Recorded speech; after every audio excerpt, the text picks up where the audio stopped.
Hello everyone, welcome back to my YouTube channel. बहुत लंबे time के बाद आज मैं वीडियो लेकर आ रही हूँ। आप लोग यहाँ पर देख सकते हैं, मैं यहाँ पर मंथ वेस्ट पज़ल का मैं क्विज़ लगा रही हूँ एंड यहाँ पर देखते हैं मेरा कितना टाइमिंग वेस्ट होता है। और ये जो क्विज़ था वो आपका SBI PO का दिया हुआ था, प्रीलिम्स का। बाकी देखते हैं कितना टाइम मैं यहाँ पे लेती हूँ। एंड अगर आप लोग का भी अगर स्पीड अगर काफ़ी स्लो है तो आप लोग सेक्शनल वाइज टेस्ट लगाइए और ज़्यादा से ज़्यादा आप लोग चैप्टर वाइज टेस्ट लगाइए, जिससे आपका स्पीड 100% इंक्रीज़ करेगा। मैं इसको फॉलो करती हूँ। मैं ज़्यादातर मैं सेक्शनल लगाती हूँ, नहीं तो फिर मैं क्विज़ देती हूँ, जिससे मुझे आइडिया लगता है कि मैं किस पज़ल में कितना टाइमिंग ले रही हूँ। अभी तो आप लोग यहाँ पर देख सकते हैं 5 मिनट्स का टाइम मिला था और अभी मैं फ़िलहाल 1 मिनट तो वेस्ट कर चुकी हूँ। और आप लोग भी जा कर इसको लगा कर देखिएगा आप लोग कितना टाइम लेते हैं। ये अड्डा पर मैं लगाई हूँ। अड्डा पर आप लोग को बहुत सारा ऐसा क्विज़ मिल जाता है फ्री में, आप लोग को उसका कोई चार्ज भी नहीं देना पड़ेगा।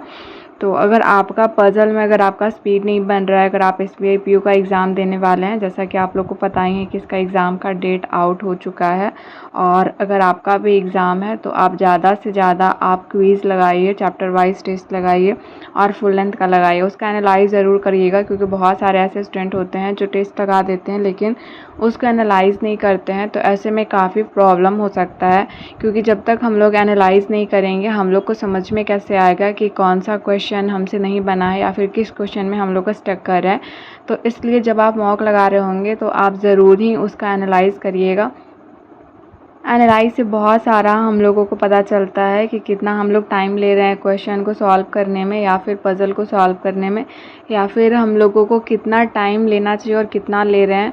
तो इस तरीके से आइडिया होता है। तो आप लोग ज़रूर ही चैप्टर वाइज और सेक्शनल टेस्ट लगाइएगा, जिससे आप लोग को समझ में आएगा कि आपका स्पीड कैसा है। अगर आप लोग सेक्शनल टेस्ट लगाएंगे तो वहाँ पर आप लोग को पता चलता है कि आप रीजनिंग में कितना आप स्कोर कर पा रहे हैं 35 में से, या फिर मैथ्स में कितना स्कोर कर पा रहे हैं।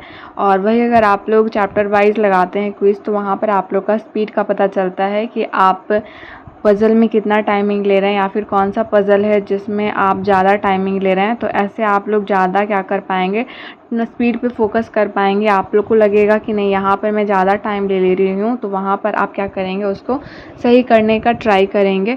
तो ये मेरा पज़ल बन चुका है, आप लोग देख सकते हैं। मैं यहाँ पर 2.5 मिनट इसमें टाइम ले चुकी हूँ। बाकी यहाँ से अब क्वेश्चन को मैं सॉल्व कर रही हूँ। जब मैं यहाँ पर ढूंढ रही थी तो पता नहीं मुझे क्या हो गया था, मुझे यहाँ पर ऑप्शन ही नहीं दिख रहा था। जबकि क्योंकि ये जब मैं पज़ल सॉल्व की थी तो मैं यहाँ पर 3 केसेस लेकर के सॉल्व की थी, क्योंकि आप लोग यहाँ पे शो नहीं कर रहा है। लेकिन जब मैं ओपन की थी तो यहाँ पे लिखा हुआ था कि SBI PO प्रीलिम्स का ये पज़ल है। तो मैं यहाँ पर 3 केसेस लेकर के सॉल्व की थी। तो मैं पहले वाले केसेस में जो मेरा रॉन्ग था, जिसको मैं कट कर दी थी, मैं उसमें से ऑप्शन ढूंढ रही थी, इसलिए मेरा मैच ही नहीं कर पा रहा था। फिर उसके बाद थोड़े टाइम मेरा वेस्ट हुआ। उसके बाद फिर मुझे समझ में आया कि ये तो मेरा कट था, मेरा सेकेंड वाला जो केस था वो सही था। तब जा कर मैं फिर वहाँ से इसको मार्क करना स्टार्ट की। और यहाँ पर आप लोग देख सकते हैं। बाकी अगर पज़ल सॉल्व हो जाता है तो ज़्यादा टाइमिंग नहीं लगता है उसको टिक करने में, यानी मार्क करने में। तो आप लोग ज़रूर ही ऐसा कर देखिएगा। उसके बाद आप लोग बताइएगा कि आपका स्पीड में कुछ इम्प्रूवमेंट हुआ है या नहीं हुआ है, क्योंकि मैं तो ऐसे ही करती हूँ। जिस दिन मुझे फुल लेंथ टेस्ट देने का मन नहीं होता है तो मैं इसको ऐसे ही करती हूँ। बाकी यहाँ पर आप लोग देख सकते हैं मेरा परसेंटाइल बहुत गंदा रहा है। मेरा स्कोर तो 5 आउट ऑफ 5 ही आया है, बट परसेंटाइल बहुत कम यहाँ पे मेरा आया है। और